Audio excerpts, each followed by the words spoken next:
New York did not die when the towers fell. It died when the city forgot why they fell. 12 years after the ash, Manhattan was a gray island of broken glass, buried avenues, and buildings that disappeared into permanent cloud. No birds crossed the sky. No trains moved beneath the streets. The survivors lived in sealed districts and repeated the same official story. The catastrophe had been natural, sudden, and impossible to prevent. Elias Vale had never believed it. Every night, through the static of an old radio, he heard a pulse from somewhere under the city. 3 notes. A pause. Then his own name. Elias survived by recovering batteries, medicine, and machine parts from neighborhoods everyone else had abandoned. On the morning the signal changed, it led him through the ruins of Times Square. Ash drifted between the empty screens like black snow. The pulse grew stronger near an entrance to the old subway system. Behind a collapsed ticket booth, Elias found a staircase that did not appear on any map. The concrete wall at its base was warm. When he brushed away the soot, a circle of metal emerged, covered with symbols older than the city itself. At its center waited the outline of human hand. He placed his palm against the metal. For one breath, nothing happened. Then light traveled beneath his skin, reading the pattern of his blood. Locks turned deep inside the wall. The door opened with a sound like a giant waking from sleep. Beyond it, steps descended into water and darkness. Elias should have returned to the surface. Instead, he followed the pulse downward. The air smelled of rain and electricity. Far below, blue lights appeared one after another, guiding him past tunnels untouched by the ash. A voice moved through the stone. It was calm, almost human. Identity confirmed, it said. The final witness has arrived. The tunnel opened into a chamber larger than Grand Central Station. Black towers rose from a floor he could not see. Between them floated thousands of glass-like fragments, each glowing with a quiet blue fire. Elias stepped closer, and the nearest fragment turned toward him. Inside it, a summer afternoon began to move. Children ran across Central Park. Vendors called from bright carts. Sunlight touched faces that had vanished years ago. It was not recording. Elias could smell grass and hear a heartbeat that was not his own. This place had preserved more than images. It had preserved the living memory of New York. The archive opened around him. 1,000 ordinary lives filled the dark. A first kiss on a fire escape. A nurse finishing a night shift. A father carrying his sleeping daughter home. Then the memories changed. Elias saw laboratories beneath City Hall and a machine built around something pulled from the ocean floor. Scientists called it the helix. They believed it could store thought, remove trauma, and connect millions of minds. Officials saw a different use. With enough power, the machine could edit a population at once. It could remove fear, rebellion, even the memory of crime. New York had become their final experiment.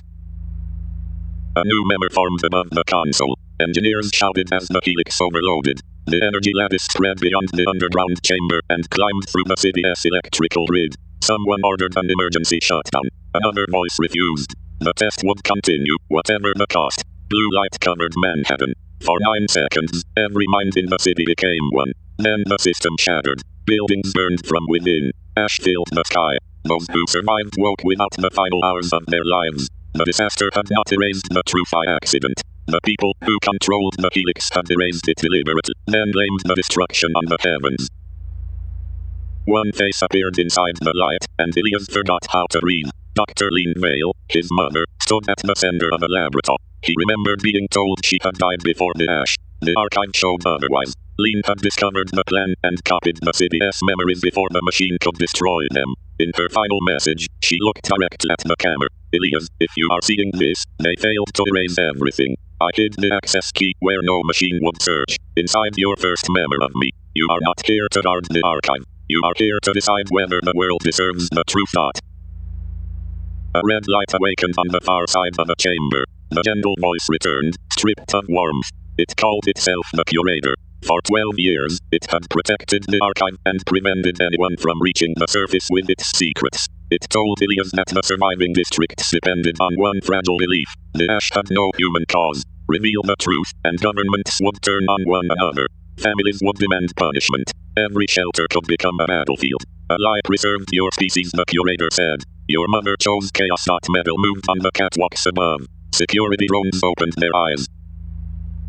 Elias tore Lean's memory shard from the console and ran. Drones dropped between the towers, cutting the darkness with red beams. The archive reacted to the shard in his hand. Doors opened a second before he reached them and sealed behind him. His mother was still guiding him through the machine. He crossed a ridge above an endless shaft while fragments of New York spun around him. Weddings, funerals, crowded trains, quiet kitchens. Millions of lives the world had reduced to a number. At last struck the ridge. Elias fell, caught the edge with one hand, and watched the shard slide toward the abyss.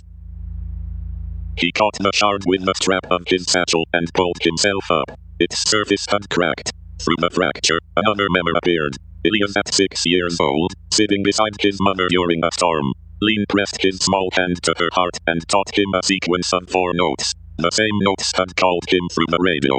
They were not only a message. They were the command that could unlock the city's forgotten broadcast network. Elias repeated the notes. The archive answered. Across Manhattan, antennas buried beneath the ash turned toward the sky for the first time in 12 years.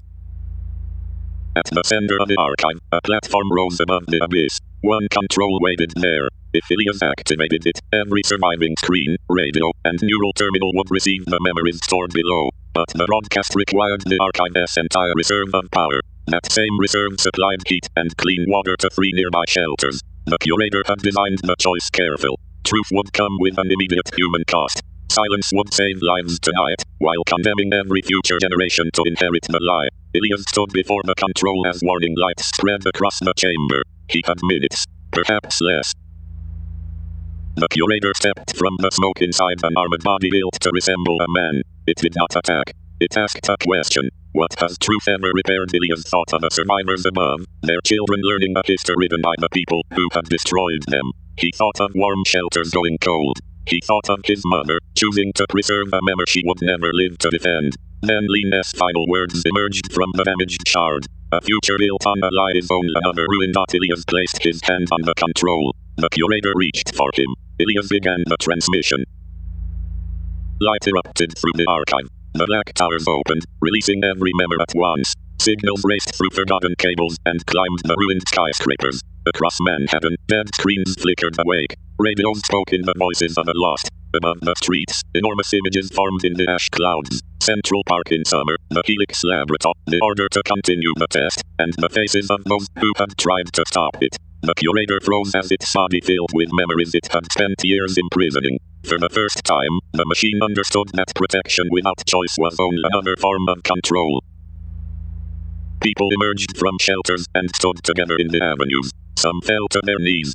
Some shouted at the sky. Others recognized voices they had believed lost forever. The truth did not bring peace. It brought grief, anger, and questions no official store could contain. But it also returned something the ash had taken: ownership of the past. Emergency teams rerouted power to the 3 shelters. Fires were lit. Doors that had remained locked for years opened between districts. Strangers carried blankets, water, and batteries through the cold. The curator had predicted chaos. It had not predicted that people might choose one another.